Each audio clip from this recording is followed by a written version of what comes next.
Hi, I'm Bianca Topacio. I'm running for Affiliates Relations. So I want to be a leader for you guys, but I also want this to be a learning experience for me. I love meeting new people, but I'm always super shy and awkward about it for the first time. So I want to use this position to break out of my shell and become the next bridge between UFC and other clubs within Northwest Bassa.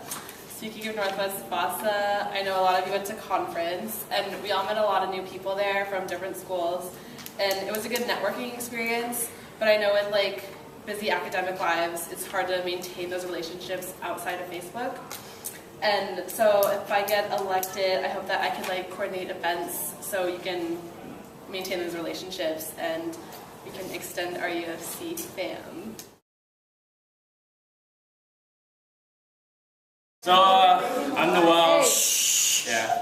I'm Nowell Ancheta. I'm gonna be a senior next year. I've always been into UFC from like when I was a freshman.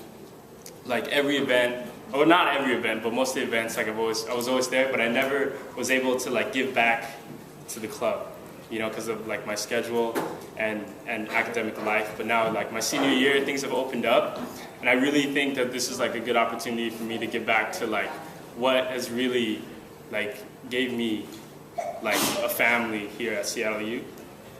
And I mean, I've been past Barrio chair, not chair, but I was donations chair. So I know like the logistics of Barrio, what it takes.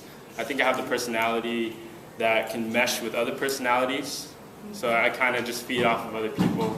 I think I have good leadership skills. And yeah, that's about it.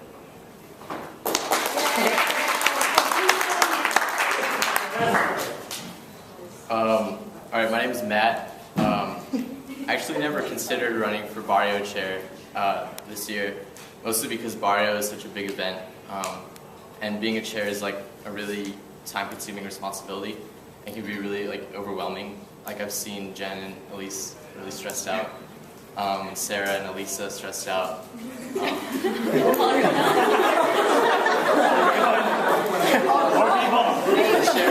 Sherilyn and Raislyn too, but so I never really saw myself in their shoes.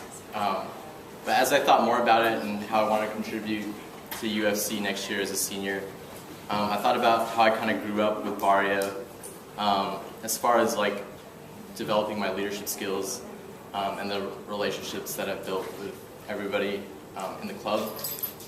So whether it was like taking photos my freshman year, serving on tech crew with Hernan, or being part of the committee this year, I feel like I've learned a lot and I've come to like learn a lot more about other people. So I see Barrio now as like this, like not only as a vehicle for us to share our culture with the rest of the Seattle University community, but also as an avenue for newer members to get involved and to build rapport with other members in the club. And so I'd like to be Barrio co-chair because I want to give back to UFC what it's given me as far as my leadership development and my barcada. So thank you. Okay. So hi everyone. For those of you who don't know me, my name is Krystal Sales, and I hope to run for Barrio co-chair for this upcoming year.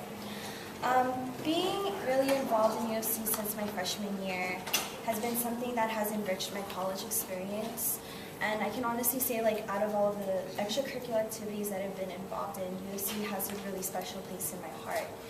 And being on committee chair, or committee, in the committee this year as co-PR chair, I was the one in charge of like doing the flyers and the teasers and all of that stuff along with Zach. And being exposed to that kind of involvement with Barrio, because for the past 2 years I've been more of a performer, it kind of opened my eyes to realize that I really want to contribute more to UFC and really put on something that is so great and will reflect well off of us and will really just show the Seattle U community and around us what we have to offer in our culture and just sharing it.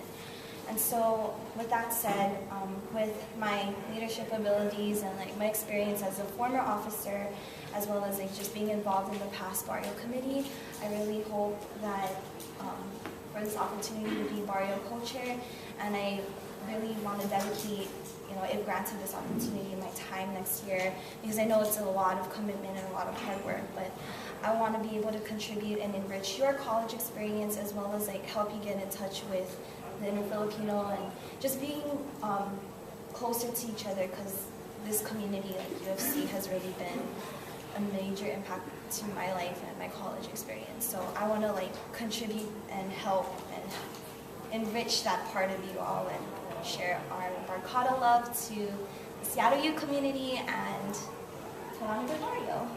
So thank you.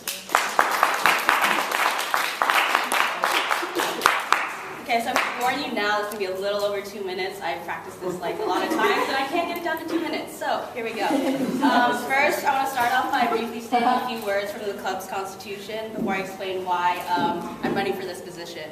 So the Constitution states that we, UFC, quote, strive to provide the campus community with an opportunity to further their knowledge of the Filipino culture and traditions.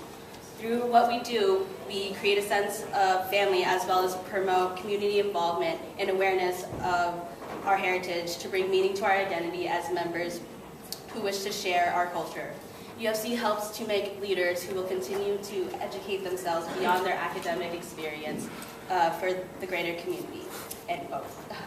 I'm running for Barrio co-chair because I want to show this family, this community, as well as the rest of the SU community, that we are more than a bunch of Filipinos who know how to dance and act. I want us to be remembered for our pride, because that's an important part of our culture. Most of us, I'm guessing, are first-generation Filipinos, so that means our parents struggled to come to America to give us a better life. And our pride and our heritage is the result of their struggle. So I want to showcase that pride and make a difference in the 19th annual Barrio Fiesta. Barrio is a great event for us. It's one of the main events that brings us closer together, and that's why we all love it so much. As seen here in our meetings, Barrio blurs the lines between lower and upperclassmen, which is great, in us building the bonds of this USC family, which we reiterate over and over again. But I think we've kind of lost the meaning of Barrio just a little bit. Besides, it being a time for us to get to know each other better, can anyone tell me, why year after year we put on this amazing show? Because, yeah, it's a rhetorical question. It come out right. But, got it. So, let's see. Barrio has the potential to be better every year, and if you vote for me as one of your Barrio co-chairs, I know I can achieve that potential because I can see what we can be. I'm ready to be that leader, but I still need everyone's help in finding the meaning of Barrio. If the changes I introduce next year don't work out, there's always next year. But it doesn't mean we failed. It just means we have to work harder together and learn how to make the Barrio experience better. Thank you. Okay, so the first question, and you'll all get an opportunity to answer, is it says, do you believe you can cope with the stress of Barrio and maintain a balance between school, work, family, etc.? And then it's asking kind of like, how do you deal with stress? And then the other thing is, how does your academic schedule and other commitments for next year factor in? Generally. There's a lot of questions, actually, in one question. It's not, basically, okay, so to sum it up, it's just, how are you under stress, and what commitments do you have next year other than this? Okay, I can go first. So dealing with stress, I'm a really organized person, even though it doesn't seem like it. I always space things out. I do things way in advance because I know how stressful things get when you do it a day before. That goes for everything from schoolwork to just basically my whole life. And to relieve stress, I play video games, but that's a huge part. I just really think that relieving stress is kind of like Zen mode. You need to have the ability to like make time for yourself, even though like, I mean, there's 24 hours in a day. Like how many hours really are you going to be working to not just be able to sit in the corner for like an hour, you know? Like that's the way I think about it.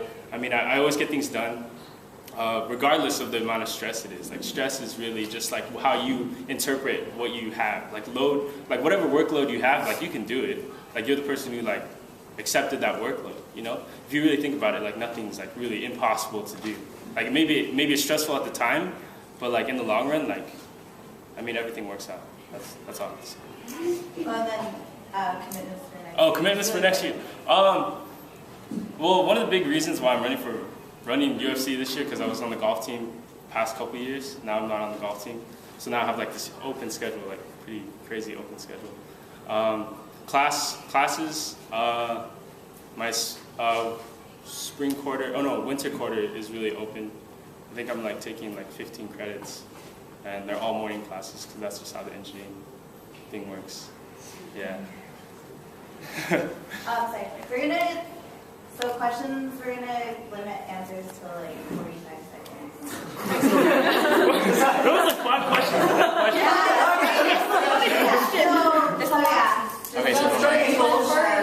Say it fast. So how do you operate under stress and Okay, so for me, when I get stressed out, usually I get pretty apathetic about my work, which is kind of hard to deal with. But when I get stressed out, I figure out that usually it's because I lose track of my priorities. So I try to regain what is a priority in my life.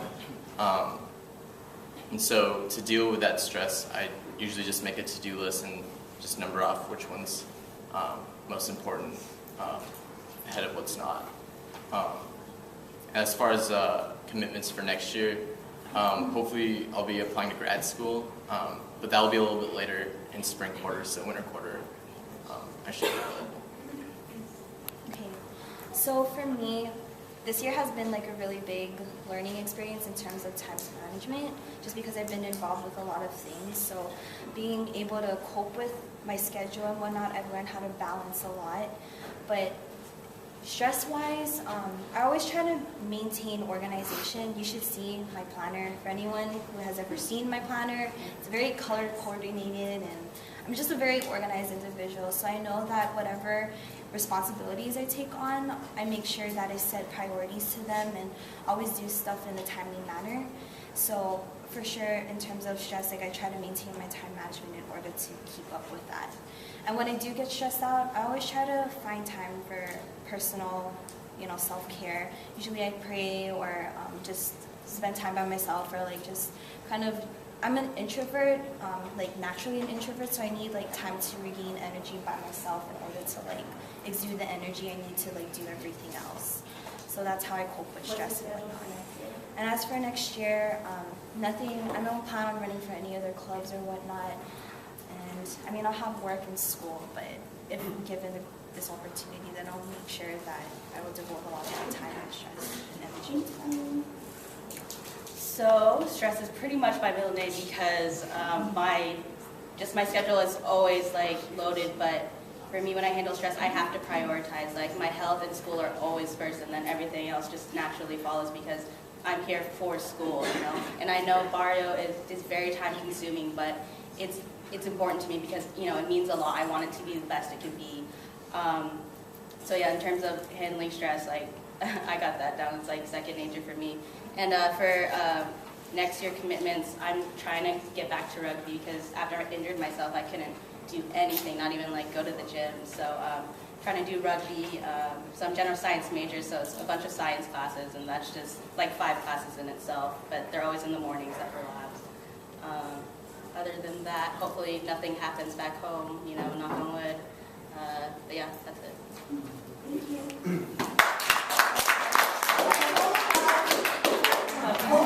So this is thinking on your feet a little bit. So quick answers. Right now, drop an idea for Barrio next year. A theme. Theme. 10 seconds. Quick answers. I got one. Pride. Hey. Pride? Pride. Alright. Who's next? Right. Man, that's a tough question because we have like a whole 5-6 months to think about it. Just to say what I say doesn't mean that's what it's gonna be. But it was. It's an exercise in creativity. Okay. I think I kind of want to focus more on like we're like Filipino Americans, but we're so like based onto the American side. Like I kind of want to touch more base on like the Filipino side of us, like really like catch our roots on that.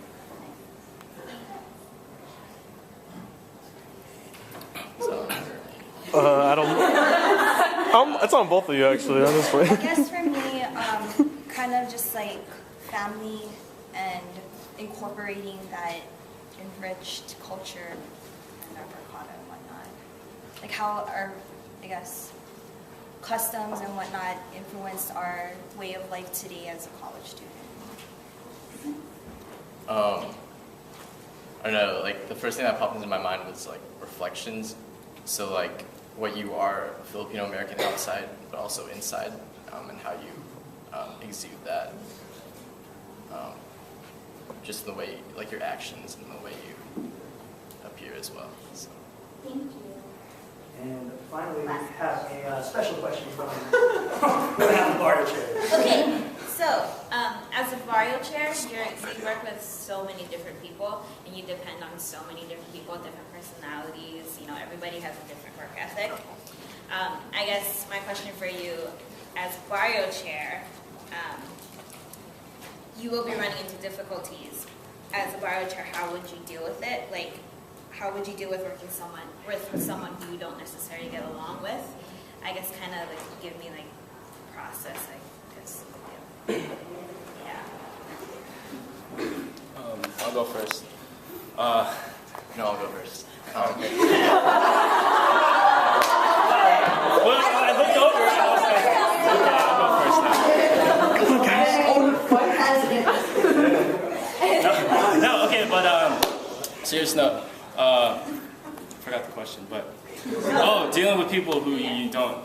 I mean, like, I don't know about you guys, but we do that like on a daily basis. Like, we always run into people that we don't actually really want to talk to.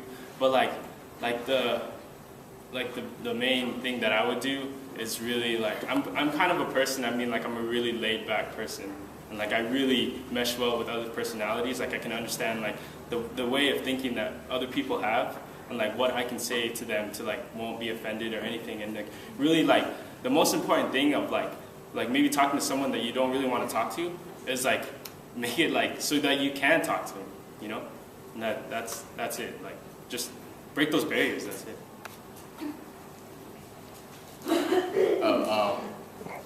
I guess honesty, I think, is really important to me. I think if you can just look somebody in the eye and just tell them the truth, no matter like what that person thinks of you or what you think of them, you guys can like work effectively. So just communicating honestly, I think you can get like through any problem. In terms of conflicts, I think two important components is learning how to be a compromiser and learning how to listen. Because I feel like without being a good listener, you won't be able to like hear where they're coming from and working things out. And it's also finding like a balance between like the two different arguments and whatnot. So in order to like make sure everyone's happy or like the best outcome is perceived, you need to really be open-minded and learn how to compromise, regardless of like, you know, whether or not things are being taken seriously or whatever. So being able to listen and compromise, I feel, is like two important components in any conflict. Dealing with conflicts is very important to keep a level head. I deal with it every day in my on-campus jobs and volunteering. I'm a good listener.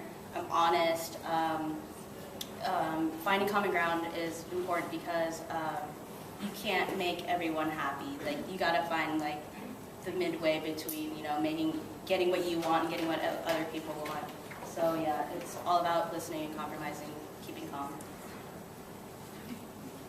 Thank you.